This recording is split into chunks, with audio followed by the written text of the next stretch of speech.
पर वैभव तुम्हारा देखकर लज्जा आने लगी।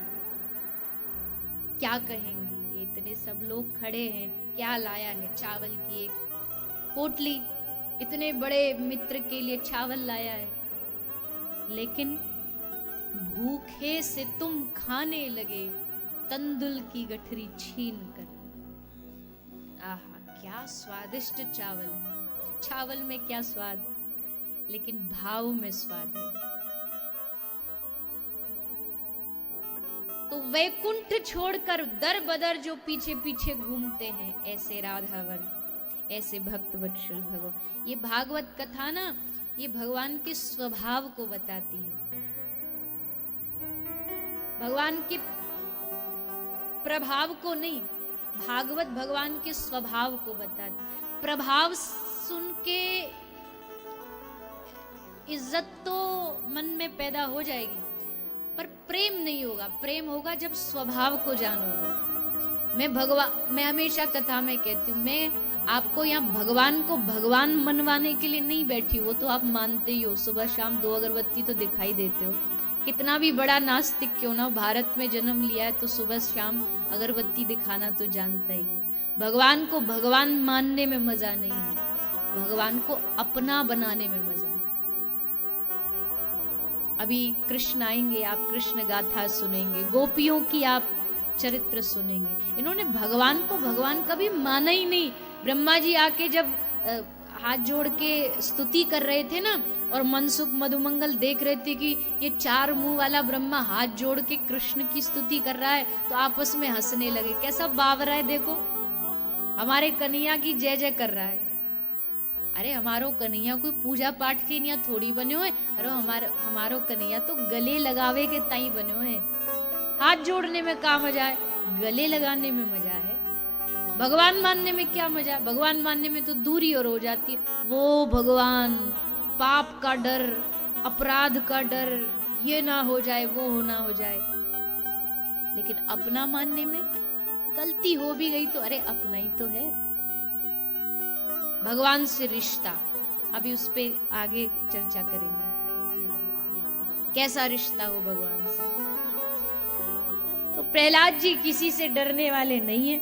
सोच लिया, नारायण नारायण करते करते आए और प्रभु ने प्रकट होके प्रहलाद को गोदी में उठा लिया।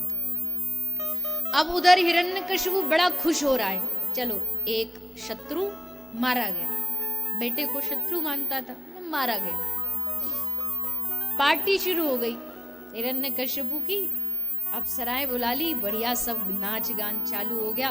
बड़ी खुशी की बात है, वाद्य बज रहे हैं, नर्तन हो रहा, गायन हो रहा। उसी बीच में आवाज आई, नारायण नारायण नारायण। अब कौन आ गया? अभी तो एक नारायण वाले को भिखवा के आया हूं। देखा तो दरवाजे से प्रहलाद नारायण नारायण नारायण करते करते भीतर। क्या ये जिंदा बच गया? दूतों को सामने बुलाया। तुम इस एक छोटे से बालक को नहीं मार पाए? जिंदा जीवित छोड़ करके आ गए, इसको पहाड़ से कैसे बचाइए? प्रहलाद जी ने हंसते हुए कहा, पिताजी इनका कोई दोष नहीं, ये तो मार के ही आए थे। पर जाको राखे साइया मार सके ना। और अच्छा रहा ये जल्दी वहां से आ गए। अगर थोड़ी देर और रुके रहते ना वहां, तो जो वहां हुआ अगर ये देख लेते तो ये भी मेरे संग संग नारायण नारायण करते ही आते। मैं इसको जिंदा नहीं छोड़ू, जाओ तलवार लेकर के आओ। तलवार लाई गई, शस्त्र लाए गए, और भक्ति का अचंबा, भक्ति का प्रभाव देखिए। तलवार शरीर में मार तो रहे पर कुछ नहीं हो रहा, आर पार निकल जा रही।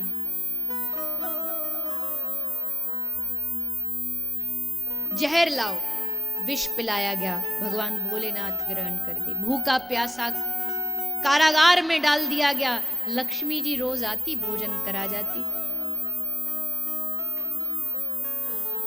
बुआ होलिका आई। बुआ ने देखा भाई बड़ी टेंशन में लग रहा है, पूछा काई बात की चिंता? भाई बोला बहन क्या बताऊं, घर में एक कुलद्रोही पैदा हो गया है। दुश्मन की बड़ाई करता रहता, उसका नाम लेता रहता, नारायण नारायण नारायण। बुआ बोली कोई बात नहीं, हमारे पास उपाय है।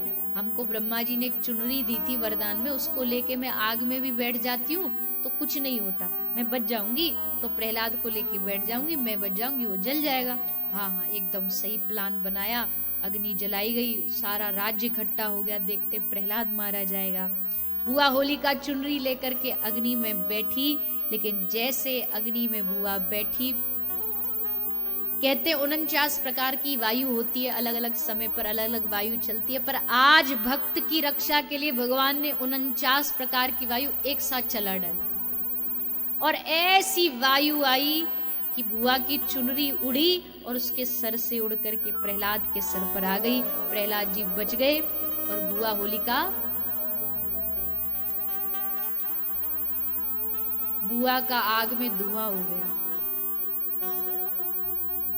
प्रहलाद जी नारायण नारायण नारायण। हार गया हिरण्यकश्यपु, एक बच्चा नहीं मारा जा रहा।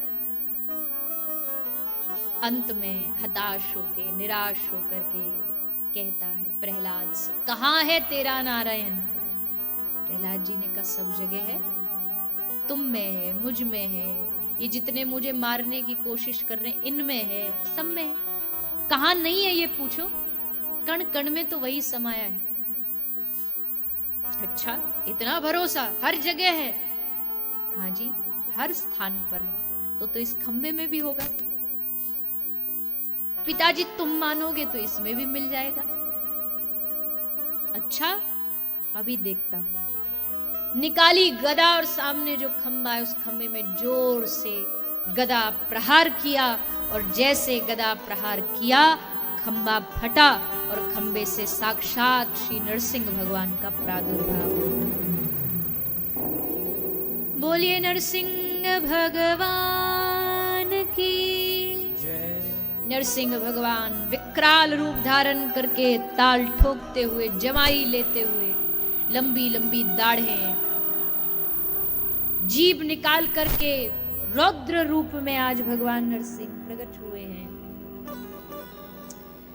उनके मुख से निकलती हुई इस क्रोधाग्नि से सारे जितने भी वहां खड़े थे सब जलने लगे। पकड़ा भगवान नरसिंह ने हिरण्यकश्यपु को, लिटाया गोद में और कहा बोल क्या होने वाला है तेरे साथ? हिरण्यकश्यपु बोला तू मेरा कुछ नहीं बिगाड़ सकता, मैंने 6 वरदान मांगे ब्रह्मा जी से। भगवान ने कहा तो ठीक है, बोल क्या वरदान मांगा तूने? ना मैं नर से मरूं, ना पशु से, ना प्रकृति में बनाए गए किसी जीव से। पहली शर्त यही खंडन होती है, मैं प्रकृति से परे हूं, मुझे किसी ने नहीं बनाया। न नर से न पशु से। बता मैं नर हूं कि पशु हूं? हिरण्यकश्यप ऊपर से नीचे तक देखता है। प्रभु हम तो खुद कंफ्यूज हैं, क्या हो आप? ऊपर दिखते हैं तो लगता है सिंह है, नीचे देखो तो मानव है। बता अस्त्र है मेरे पास या शस्त्र है? प्रभु ना अस्त्र है ना शस्त्र है, आपके तीखे तीखे नाखून मुझे दिखाई दे रहे हैं जो मुझे जिंदा नहीं छोड़ेंगे। बता तू बाहर है कि भीतर है? न बाहर हूं न भीतर हूं, न चौखट पर हूं। बता तू ऊपर है कि नीचे है? ना ऊपर हूं न नीचे हूं, आपकी जंघा पे हूं। बता दिन है कि रात है? प्रभु न दिन है न रात है, ये संध्या का समय है। बता मांगा था ना 12 महीने में ना मरूं, कौन सा महीना चल रहा है ये? कांपता हुआ हिरण्यकश्यप कहता है प्रभु ये 13वां महीना पुरुषोत्तम अधिक मास चल रहा है। कहते ही नरसिंह भगवान ने अपने नाखूनों से हिरण्यकश्यप का उदर विदीर्ण कर दिया। जैसे उदर फटा पूरे राज्य में ढोल नगाड़े बजने लगे। बढ़िया हुआ, पापी गया। देवता पुष्प वर्षा करने लगे, स्तुतियां होने लगी गंधर्वों के द्वारा। पर मारने के बाद भी भगवान का क्रोध शांत नहीं हो रहा। मेरे भक्त पर इतने अत्याचार किए तूने, बालक पर। क्रोध में एकदम जल रहे हैं। लक्ष्मी जी क्रोध शांत करने आई और लक्ष्मी जी भी जलने लगी, भागी वैकुंठ जाके सीधा। भोलेनाथ जी ने कहा इस दुनिया में अब एक ही है जो इनका क्रोध शांत कर सकता है। जिसके लिए इन्होंने अवतार लिया, जिसके लिए इनको क्रोध है, उस प्रहलाद को लाया। प्रहलाद जी को लाया गया और जैसे प्रहलाद जी को भगवान ने देखा, भगवान नरसिंह का क्रोध एकदम शांत हो गया। प्रहलाद की मुस्कुराहट देखी, आहा, ठाकुर के प्रभु की आंखों से आंसू बहने लगे और हाथ जोड़ करके प्रहलाद को गोद में बिठा के माफी मांगी। हे प्रहलाद, मुझे क्षमा कर देना बेटा, इतनी देर लगा दी मैंने आने में, पर क्या करूं, ये है ना आता ताई, इसने मांगा, इसके 6 वरदान भी तो पूरे करने थे, मांग तुझे क्या चाहिए। अब ये जो पॉइंट है ना, ये जो अभी आप सुन रही है, बड़ा क्रिटिकल पॉइंट है। यही फिसल जाते हैं लोग। भगवान की भक्ति की, आ गए भगवान, और भगवान ने पूछ लिया क्या चाहिए, बस मांग के वही रिश्ता खत्म कर देते।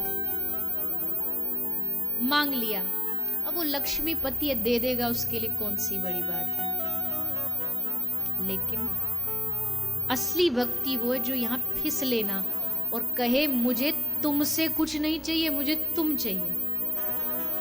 मुझे भगवान से मत मांगो, भगवान को मांगो। भगवान से मांगने में फिसलते हैं। मैं तुझे देखूं तो देखूं, पर तू न मुझको देखना। मैं तुझे देखूं तो देखूं, पर तू न मुझको देखना, क्योंकि तूने गर देखा मुझे मशहूर हो जाऊंगा मैं तुझे चाहूं तो चाहूं, पर तू न मुझको चाहना, क्योंकि तूने गर चाहा मुझे तो मगरूर हो जाऊंगा मैं तुझसे मांगू तो मांगू, पर तू कुछ न मुझको देना, क्योंकि अगर तूने दिया मुझे तो भक्त नहीं, फिर मजदूर कहलाऊंगा।